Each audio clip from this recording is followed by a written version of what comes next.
about it in the future is that maybe this car can, which is also a moving computer, can come up with the best routes, the tailor-made stops for you or whatnot anyhow. So it might even need to like look at your text messages or emails or a lot of things. It's just beyond just giving one order, and then this moving computer, which is also a car, would basically be tapping into your personal activity and so much data, and are you willing to give that up? And do you feel that possibly it's spying on you? And I mean, the argument goes into a bit of a trite state, that is, about privacy, about the breach of privacy as such. So a lot to think about. I don't think we even have privacy today. Well, some people, sort of just in the era of big data and artificial intelligence, we all have to, concede part of our privacy. Or you just don't use it. Or we should have better laws and regulations. And I know this is being mulled right now, that the user experience as well as, this whole process should be more human-oriented. It should, at least protect some of the very basic rights as a human being.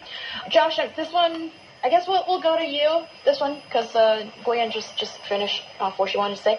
So, yes, when we turn back to Beijing, with these commercial robo-taxi permits being given out right now, what do you think this might mean for the industry?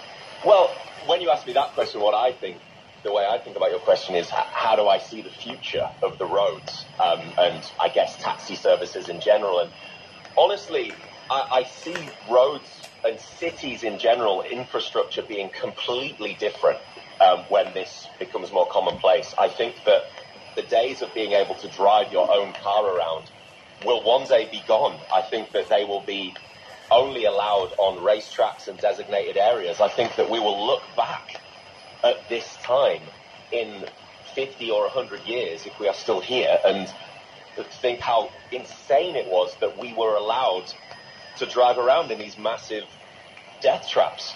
So I think that the industry is going to be much safer and better and more efficient, to be honest.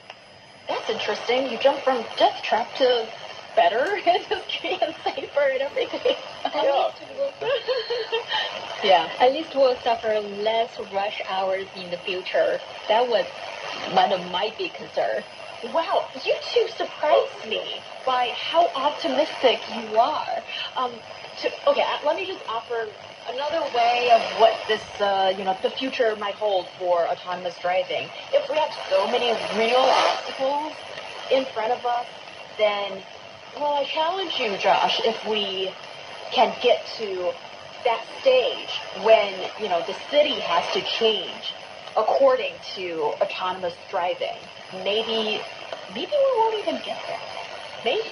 You're listening to Roundtable. Coming up next, we discuss how to bust the stigma for career gaps. How are you? What's on your mind? Let's have a heart-to-heart on Roundtable. Ask us anything. We'll help you answer it. Send a voice memo to ezfmroundtable@foxmail.com. We'll play your question on Roundtable, then talk through it on the live show. Take care. We can't wait for Heart to Heart with you.